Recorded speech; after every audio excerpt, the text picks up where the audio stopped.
जब भी प्रेम की बात होती है तो कृष्ण राधा के प्रेम की मिसाल सबसे पहले आती है।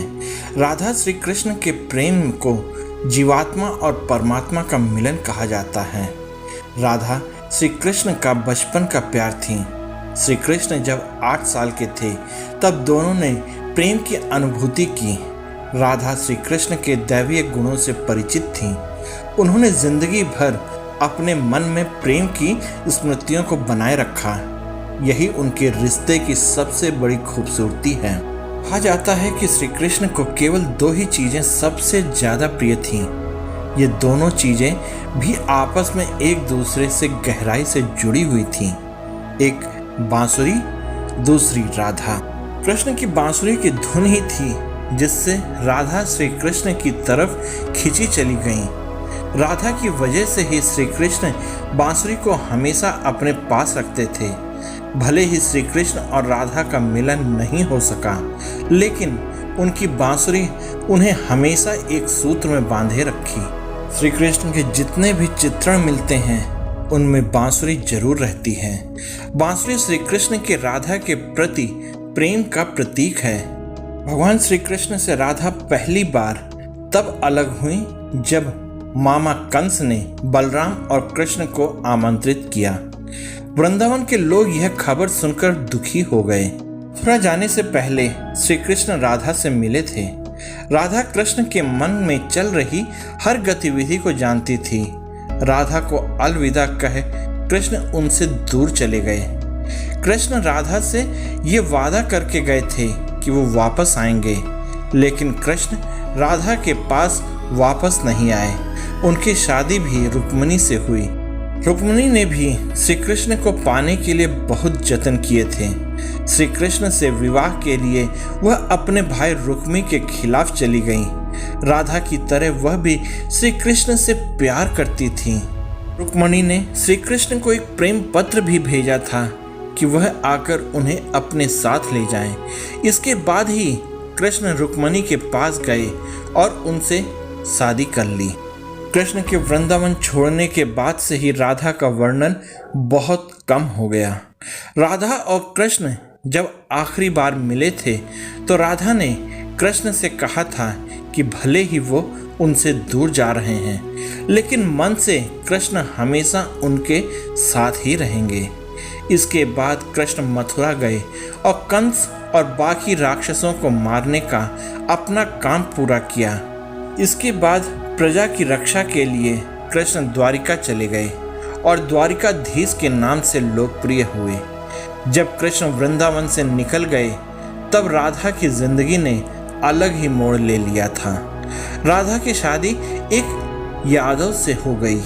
राधा ने अपने दाम्पत्य जीवन की सारी रस्में निभाई और बूढ़ी हुई, लेकिन मन में तो सिर्फ कृष्ण ही बसे थे।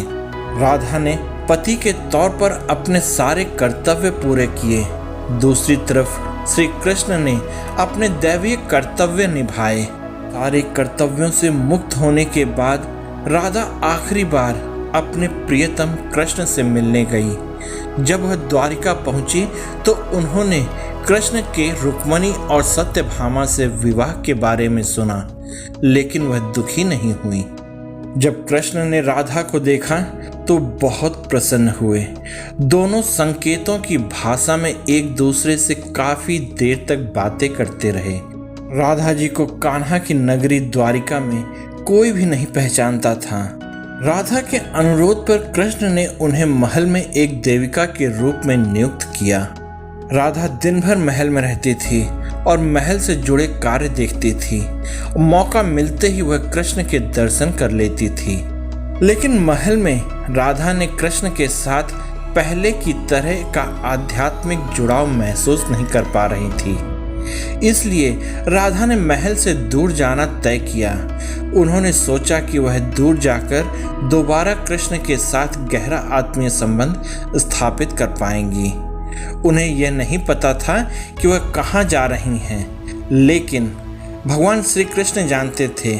धीरे धीरे समय बीता और राधा बिल्कुल अकेली और कमज़ोर हो गई। उस वक्त उन्हें भगवान श्री कृष्ण की आवश्यकता पड़ी। आखिरी समय में भगवान श्री कृष्ण उनके पास आ गए। कृष्ण ने राधा से कहा वह उनसे कुछ मांगे, लेकिन राधा ने मना कर दिया। कृष्ण के दोबारा अनुरोध करने पर राधा ने कहा कि वह आखिरी बार उन्हें बांसुरी बजाते देखना चाहती हैं। कृष्ण ने बांसुरी ली और बेहद सुरीली धुन बजाने लगे। श्री कृष्ण ने दिन रात बांसुरी बजाई जब तक राधा आध्यात्मिक रूप से कृष्ण में विलीन नहीं हो गई। बांसुरी की धुन सुनते सुनते राधा ने अपने शरीर का त्याग कर दिया। हालांकि भगवान श्री कृष्ण जानते थे कि उनका प्रेम अमर है, बावजूद वे राधा की मृत्यु को बर्दाश्त नहीं कर सके। कृष्ण ने प्रेम के प्रतीकात्मक अंत के रूप में बांसुरी तोड़कर झाड़ी में फेंक दी। उसके बाद से श्री कृष्ण ने जीवन भर बांसुरी या कोई अन्य वाद्य यंत्र नहीं बजाया। कहा जाता है कि जब द्वापर युग में नारायण ने श्री कृष्ण का जन्म लिया था, तब मां लक्ष्मी ने राधा रानी के रूप में जन्म लिया था, ताकि मृत्यु लोक में भी वे उनके साथ ही रहें। आप लोगों को यह वीडियो कैसी लगी कृपया कमेंट करके मुझे बताइएगा। साथ ही आप इस वीडियो में मेरे साथ बने रहें, इसके लिए आप सबका बहुत बहुत हृदय से धन्यवाद और जय हिंद दोस्तों।